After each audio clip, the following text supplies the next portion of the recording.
Hello friends, welcome to Sathya சமையல்.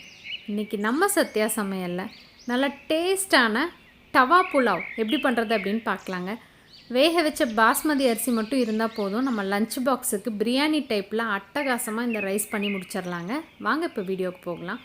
நான் 1 cup அளவுக்கு பாஸ்மதி அரிசியை 30 நிமிஷத்துக்கு ஊற வச்சு நம்ம தனியாக வேக வச்சு எடுத்துக்கலாம். 1/2 ஸ்பூன் அளவுக்கு எண்ணெயும் தேவையான அளவுக்கு உப்பும் சேர்ந்து 90% அளவுக்கு நம்ம வேக வச்சு எடுத்துக்கலாம். ரைஸ் சூப்பராக வெந்துடுச்சு. நம்ம இப்போ இதில் இருக்கக்கூடிய தண்ணியை சுத்தமாக வடிச்சிட்டு ஆற வச்சிடலாம். அரிசி ஆறதுக்குள்ளேயே நம்ம 2 டேபிள் ஸ்பூன் அளவுக்கு வெண்ணெய் பேனில் போட்டுக்கலாம்.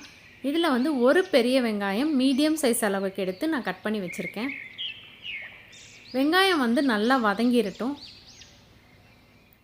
இது கூடவே நம்ம 1 டேபிள் ஸ்பூன் அளவுக்கு இஞ்சி பூண்டு விழுது சேர்த்துக்கலாம்.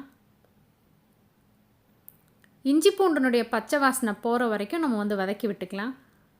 2 பச்சை மிளகாய் வாசனைக்காக சேர்த்து வதக்கிக்கலாம். நல்லா காரமாக வேணும்னா நம்ம பச்சை மிளகாயை பொடியாக கூட கட் பண்ணி சேர்த்துக்கலாம். ஒரு மீடியம் சைஸ் அளவுள்ள குடமிளகாய் கொஞ்சம் பெரிய பெரிய துண்டுகளாக கட் பண்ணியிருக்கேன். குடமிளகாய் ஒரு 2 நிமிஷம் வதங்கினதுக்கப்புறமா 1.5 தக்காளி பழம் மீடியம் சைஸ் அளவுக்கு கட் பண்ணி சேர்த்துருக்கேன். தேவையான அளவுக்கு உப்பு சேர்த்து தக்காளி பழத்தை நல்லா நம்ம வதக்கி எடுத்துக்கலாம்.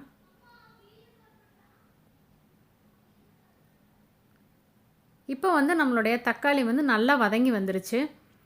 இது கூடவே மற்ற காய்கறிகள் நம்ம சேர்த்துக்கலாம். நான் ஒரு மீடியம் சைஸ் அளவுள்ள உருளைக்கிழங்கை கொஞ்சமாக உப்பு சேர்த்து வேக வச்சுருக்கேன். 3/4 கப் அளவுக்கு பச்சை பட்டாணியை நான் வேக வச்சு சேர்த்துருக்கேன்.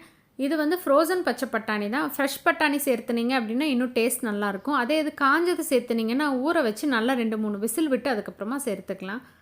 காரத்தேவைக்கு தகுந்த அளவுக்கு பாவ் பாஜி மசாலா, அதே மாதிரி தனி மிளகாய்த்தூளும் நம்ம சேர்த்து நல்லா கலந்து விட்டுக்கலாம்.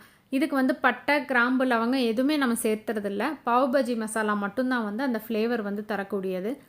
மசாலாவுடைய பச்சை வாசனை போக நம்ம வதக்கி விட்டுறலாம். கொஞ்சமாக கொத்தமல்லி இலை தூவிட்டு லைட்டாக கையில் தண்ணி மட்டும் தெளித்து விட்டுக்கலாம், அந்த மசாலாவுடைய பச்சை வாசனை நீங்கிறக்காக. இப்போ பாருங்கள், சூப்பராக நம்மளுடைய மசாலா ரெடி ஆகிடுச்சு. இந்த மசாலாவில் நம்ம ஏற்கனவே வேக வச்சு வச்சுருக்க பாஸ்மதி அரிசியை சேர்த்து நல்லா கலந்து விட்டுறலாம். அரிசி 90% வெந்திருந்தால் போதும். இல்லை அப்படின்னா நம்ம கிளறி விடும்போது உடஞ்சிரும். எல்லா அரிசியுமே சேர்த்துட்டு கரண்டி அடிப்பக்கமாக விட்டு லைட்டாக அப்படியே தூவி விடுற மாதிரி கலந்தோம் அப்படின்னா நமக்கு அரிசி உடையாது. இந்த ரைஸுக்கு நல்ல ஒரு தயிர் பச்சடி வச்சிட்டோம் அப்படின்னா ரொம்ப ரொம்ப சுவையாக இருக்கும். ரொம்ப ஈஸியாக செய்யக்கூடிய இந்த டவா புலாவ் நீங்களும் உங்கள் வீட்டில் ட்ரை பண்ணி பாருங்கள். ரெசிபி உங்களுக்கு பிடிச்சிருந்தா மறக்காமல் உங்கள் ஃப்ரெண்ட்ஸ் எல்லாத்துக்கும் ஷேர் பண்ணுங்கள். லைக் பண்ணுங்கள், கமெண்ட் பண்ணுங்கள். மறந்துடாமல் நம்ம சேனலை சப்ஸ்கிரைப் பண்ணுங்கள். சுவையாக இருந்துட சுவைத்து பாருங்கள். தேங்க்யூ.